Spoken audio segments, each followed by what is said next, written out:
I never thought my honeymoon would turn into a nightmare. My wife, Emma, and I had just tied the knot and were celebrating our love in a beautiful beach resort. The first day was perfect: sun, sand, and the promise of a blissful future. But as the days passed, something strange began to unfold.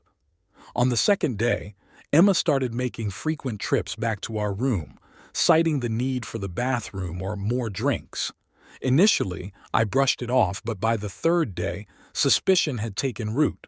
On the fourth day, when she announced yet another trip back to the room, I decided to follow her. I pretended to stay on the beach, but as soon as she was out of sight, I trailed her discreetly. Near the pool, I saw her exchange waves with a man. He got up, joined her, and they walked off together. My heart pounded as I continued to follow them. In the resort's elevator, my worst fears were confirmed. They headed to a different room. I couldn't believe my eyes. This guy, a muscular suntanned stranger who had been lingering around the beach, was now with my wife. My emotions spiraled from disbelief to devastation. I had to act, but the last thing I wanted was a public confrontation. Fueled by intense anger, I raced back to our room, packed our luggage, and made the gut-wrenching decision to ghost her entirely. I grabbed both room keys, leaving Emma with nothing but the swimsuit she had on when she entered his room and her ID, which I left at the front desk during my checkout. It was a harsh move, but at that moment, I wanted to make it as challenging as possible for her to get back home. I needed time to gather my belongings before she could catch up with me. As I made my way to the parking lot, my hands were trembling, and my emotions were in turmoil. Despite the chaos in my mind, I was resolute in my decision. The 5.5-hour drive back home seemed like an eternity, leaving him behind to face the consequences of her actions. A few days later, after I had moved out of our shared apartment, Emma's mother called. I answered reluctantly, bracing myself for what was to come.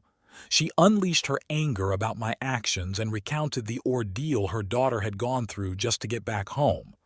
Apparently, Emma had entered full-on panic mode when she realized I was gone. Frantically attempting to re-enter our room, she found herself locked out with no clothes, no money, and no way to contact me. I had even taken her cell phone. After futile attempts to reach me from the hotel lobby phone and pleading with the staff, they finally let her in, only for her to discover that I had taken everything. With no other option, she had to call her parents and explain the situation. Her parents were furious but wired her money for clothes and a rental car to drive back home. It must have been a humiliating experience for her, making that call. At the time, I couldn't care less, and even now, I find it hard to muster much sympathy. The hours it took for all of this to unfold felt like an eternity. Days later, after I had moved out and severed ties, Emma's mother called. She vented her frustration, detailing the ordeal her daughter went through. Emma, in full panic mode, found herself locked out of the room with nothing but her swimsuit. Her attempts to reach me were futile, and the hotel staff finally let her in, only to reveal an empty room. Emma's suffering didn't end there. The rental car she got had a faulty gas gauge, leading to her stranded on the side of the road, waiting for roadside assistance. It must have been a humbling experience for her, and part of me couldn't help but feel that maybe, in some way, she got what she deserved. Back at our apartment, I moved out before she returned.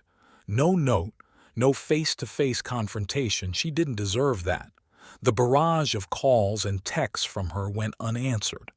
I changed my number, deleted her contact, unfriended, and blocked her on every platform.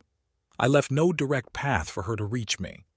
In the following days, messages flooded in from her friends and family, either berating me or offering sympathy. I ignored them all. My trust in Emma was shattered, and I knew there was no turning back. Weeks later, a letter arrived, filled with apologies and explanations. While I could sense her pain, it didn't change the fact that she had betrayed me in the worst possible way. I didn't respond to the letter, and I haven't spoken to her since. That's my story, a story of betrayal, revenge, and a shattered trust that couldn't be rebuilt.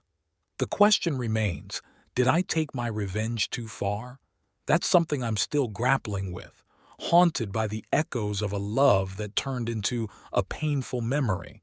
In the aftermath of the heart-wrenching betrayal, I dedicated time to heal and rediscover my sense of self. The journey wasn't easy, but with the support of friends and family, I found solace and the strength to move forward. Months later, I met someone new, a woman who radiated kindness, understanding, and genuine warmth. Our connection was gradual but profound, built on trust and shared values. She helped me see that love could be rebuilt, and the scars of the past didn't have to define my future.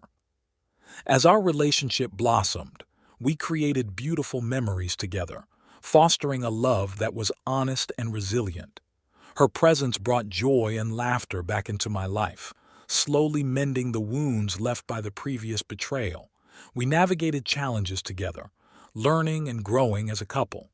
Eventually, the pain of the past began to fade, and I realized that happiness was within reach once more. With time, love, and understanding, I proposed, and she said yes. Our wedding day became a celebration of newfound love and the triumph over adversity. Surrounded by friends and family who genuinely cared for our happiness, we exchanged vows, promising to cherish and support each other through life's journey. The wounds from the past were replaced by the promise of a brighter future.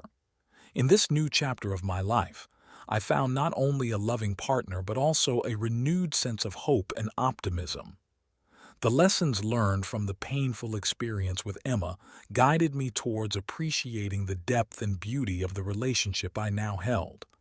As we embarked on our life together, I realized that the story didn't end with betrayal.